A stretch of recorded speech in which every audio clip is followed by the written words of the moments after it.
ये कल एक पुलिस एक्स पुलिस ऑफिसर ने इंटरव्यू दिया है, आप सुने उनकी बातें यार। 700 अरब रुपए कह रहे मुझसे बाहर गया है। 700 अरब रुपए में 50 अरब रुपए खर्च करके आप इलेक्शन जो है वो, या 100 अरब रुपए या 200 अरब रुपए खर्च करके आप पूरा इलेक्शन खरीदना चाहते हो। मैं तो पहले से कह रहा हूं सिस्टम चल रहा है। खालिद मैंने कहा कि तसलसल है, ये जो गवर्नमेंट है ये तसलसल है पीपल्स पार्टी के 15 साल की गवर्नमेंट का। बंदे वहीं बैठे हुए हैं, अफसरान वहीं बैठे हुए हैं, पैसा इनके पास है, तो भाई रिजल्ट भी अनाउंस कर दो। रिजल्ट इलेक्शन कमीशन ये एजाज चौहान साहब से रिजल्ट अनाउंस कर दो। क्या जरूरत पड़ी है फिर आपको ये इलेक्शन पे पैसे लगाने की, अभी खर्च करने की क्या जरूरत? अरबों रुपए आप लगाकर अगर आपने हमें भी थकाकर और पाकिस्तान को नुकसान पहुंचाना है तो भाई पीपल्स पार्टी एक काम करे, अपना रिजल्ट भी अनाउंस करवा ले। निसार दुर्रानी साहब के होते हुए, जो कि मेंबर है इलेक्शन कमीशन के सिंध की जानिब से, जो कि पाकिस्तान पीपल्स पार्टी के हलफ याफ्ता कारकुन रहे हैं, जिम्मेदार रहे हैं, पीपल्स पार्टी के अहम ओहदेदार के, उनके अहम मरकजी लीडर के रिश्तेदार हैं। तो जनाब आली बड़ी वजाहत से, बड़ी दो टोक बात निसार दुर्रानी साहब के होते हुए और एजाज चौहान के होते हुए ये इंतखाबात काबिल कबूल नहीं होंगे। इनका फैसला करें ताकि इंतखाबात पे हमारा एतमाद और यकीन बढ़ाया जा सके। हम सिंध के शहरी इलाकों के तमाम लोगों को आज उनको मुतनब्बे कर रहे हैं, ख़तरे से उनको ख़तरे का इजहार कर रहे हैं कि आपके मैंडेट पर शब खून मारने की तैयारी मुकम्मल है, साजिश तैयार हो चुकी है, उस पर इम्प्लीमेंट की तैयारी है। हम किसी भी तरह से इस इंतखाबात को तस्लीम नहीं करेंगे जो जानिबदार नज़र आए, जो साजिशी नज़र आए।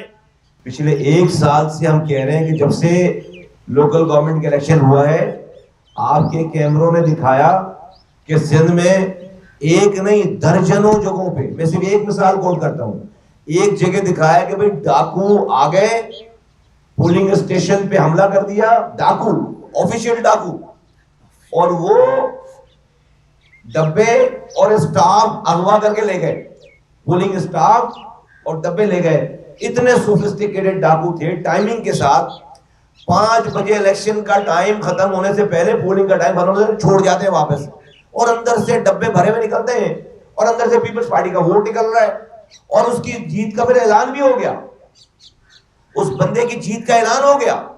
अगले दिन चीफ इलेक्शन कमिश्नर को सैक होकर गिरफ्तार हो जाना चाहिए था, उसके अगले हफ्ते गिरफ्तार हो जाना चाहिए था, सैक हो जाना चाहिए था पूरे सिंध में। फिर कराची में जब दूसरा मरहला हुआ, आपने देखा कि कराची की सड़कों पर टीवी के फुटेजेस मौजूद हैं, आप लोगों के कैमरों के जरिए हमने देखा सड़कों पर बैठकर डब्बे रखे हुए सड़कों पर, और सड़क पर बैठकर मोहर लगा रहे हैं और डब्बों को भर रहे हैं सड़क पर बैठकर। अगले दिन गिरफ्तार हो जाना चाहिए था, उसको सैक हो जाना चाहिए था। वही बंदा अब आज अपनी जगह पे मौजूद है, सिंध का चीफ इलेक्शन कमिश्नर, और वो मौसूफ सिंध में इंतखाबात के इंचार्ज हैं, कराने जा रहे हैं। कौन सा इंतखाब जहां पर 2018 के इलेक्शन के बाद इस मुल्क की ईंट से ईंट बजा दी गई जेरीमेंडरिंग करके। इंतखाबात से पहले का अमल होता है डिलिमिटेशन, हल्का बंदियां। ऐसा कैसे हो सकता है कि पीपल्स पार्टी के सारे नाजायज एतराजात यकसर यकजुम्बिश कलम सब एक्सेप्ट हो जाए, हमारे जायज मुतालबात, जायज सारे जायज डिलिमिटेशन वो यकसर सारे के सारे कैंसिल हो जाए? ये कोई इत्तेफाक है? ये इत्तेफाक नहीं है। उनका कारकुन बैठा हुआ है, उनका जो खालिद ने बताया हल्फ याफ्ता आदमी बैठा हुआ है, उनके लोग बैठे हुए हैं, वो जिन्होंने 1 साल पहले लोकल गवर्नमेंट जितवाया अब यहां बैठे हुए। तो ऐसे इंतखाब नजर आ रहा है कि डिलिमिटेशन में क्या कर दिया उन्होंने, उनके रहते हुए ये इंतखाबात नहीं फेयर एंड फ्री हो सकते। अगर इंसाफ नहीं मिला तो अहले कराची, सिंध के शहरी इलाकों के लोग बताएंगे कौन सा लाएमल फिर इख्तियार किया जाए। इस सूरत में इलेक्शन किसी सूरत में भी काबिल कबूल नहीं हो सकते हैं।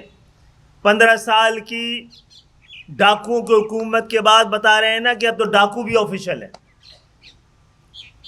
और इनको एक्सेस अगर अब बैलेट पेपर तक, बैलेट बॉक्स तक, पोलिंग स्टेशन तक दे दिया गया, तो जनाब आली डाकुओं की इस जमहूरियत से पाकिस्तान में सिर्फ तबाही के इम्कानात पैदा हो सकते हैं। तो आपने आज मुल्क का जो हशर कर दिया है, ये गलत तरीके से जेरीमेंडरिंग करके हशर हो गया ना।